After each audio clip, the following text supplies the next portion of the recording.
Bismillahirrahmanirrahim. وَلْتَكُنْ مِنْكُمْ أُمَّةٌ يَدْعُونَ إِلَى الْخَيْرِ وَيَأْمُرُونَ بِالْمَعْرُوفِ وَيَنْهَوْنَ عَنِ الْمُنْكَرِ.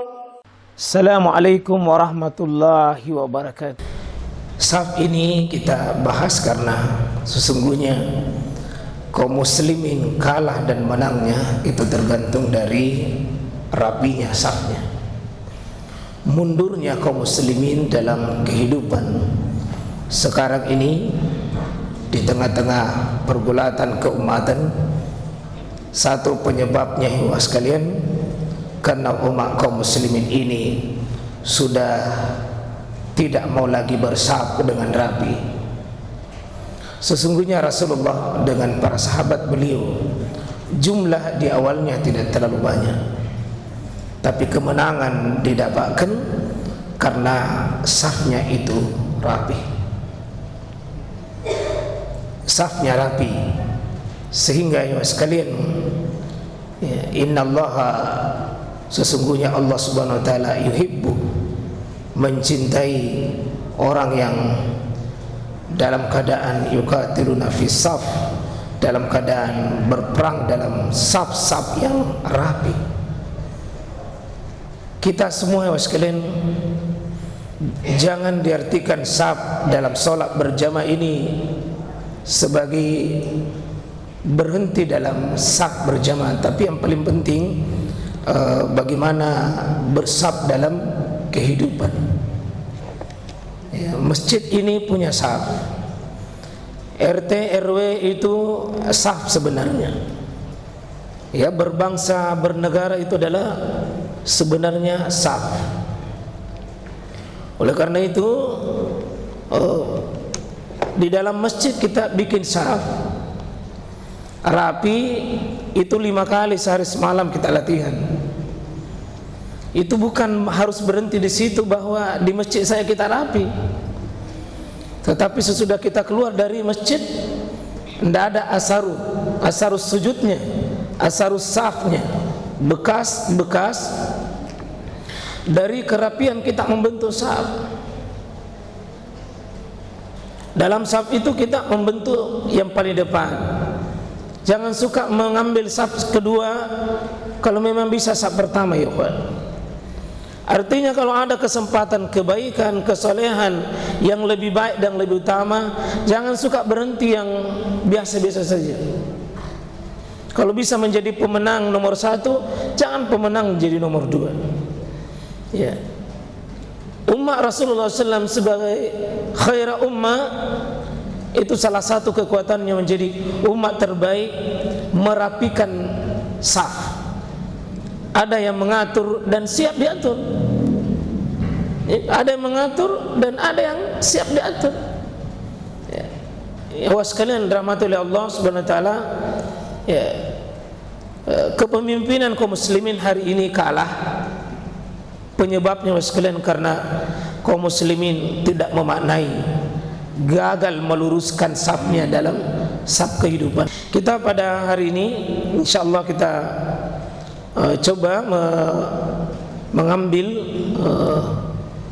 pembahasan saf. Kita mulai dulu dari sini dan kita akan lihat fikihnya, ya, ucapan imam dalam meluruskan saf.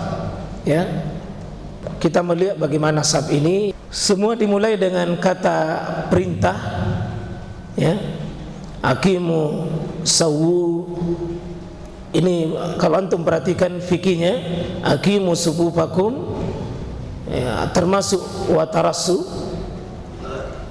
luruskan itu perintah, ya, rapatkan itu perintah. Dan usulnya bahwa al-aslu fil amr al-ujub, hukum dasar dari sebuah perintah adalah itu wajib. Ya, kalau wajib sekalian, maka ini bukan perintah biasa, tapi perintah yang sangat tegas. Bahkan di hadis Bukhari nomor 2 ini itu disebutkan alasannya, ya, dengan alasan bahwa ini min iqamah, ya, min iqamatis shalah. Ya, yang sering kita ucapkan ini adalah di nomor 3 mungkin. Sawu sufufakum fa inna taswiyatas saf min tamamis salah. Kalau yang nomor 2 itu bukan min tamam. Kalau tamam itu sempurna saja. Artinya solat itu tidak sempurna nilainya. Solat berjamaah itu tidak akan lengkap nilainya. Artinya tetap sah kalau dia cuma tamam. Tapi kalau nomor 2 itu min iqamah. Min iqamah. Berarti min iqamah ini adalah bahagian dari salat itu sendiri. Rusak safnya itu artinya otomatis rusak salatnya. Bukan cuma sekedar tamam, tapi min iqamah. Sama dengan takbirnya, sama dengan rukuknya, sama dengan sujudnya. Jadi kalau ada imam bertakbir padahal safnya belum lurus, belum rapat, itu menunjukkan dia membiarkan solatnya itu sudah dimulai dengan sebuah kerusakan.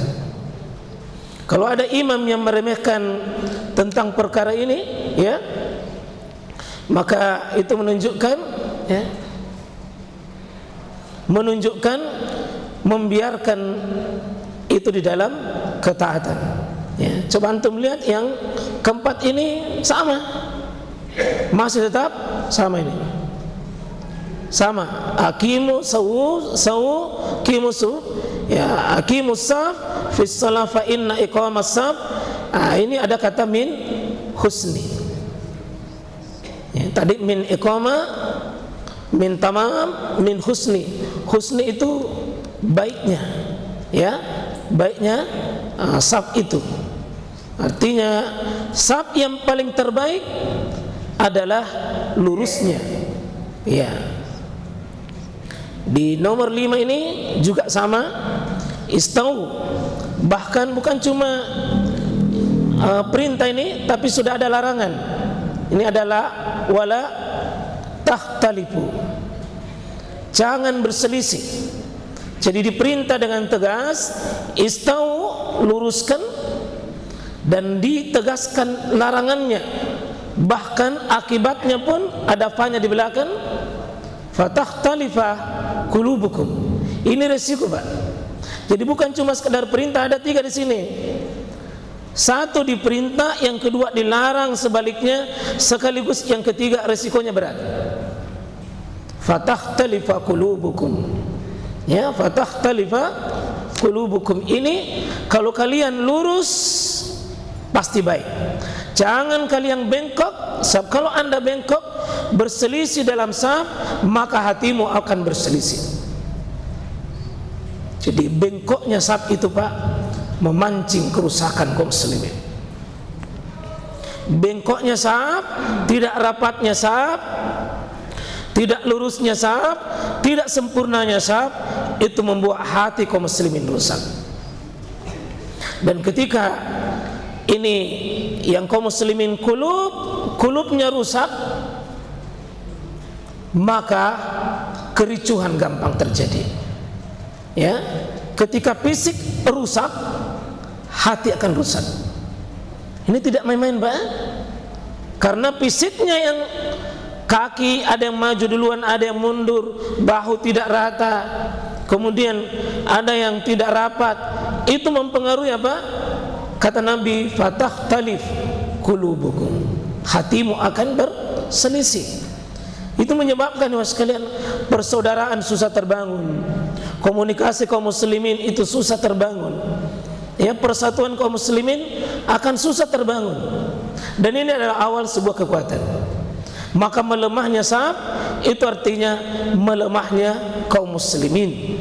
Dan ketika masjid ini membiarkan, itu artinya, Pak, sama dengan membangun sebuah kelemahan, sama dengan membangun kelemahan di tengah umat.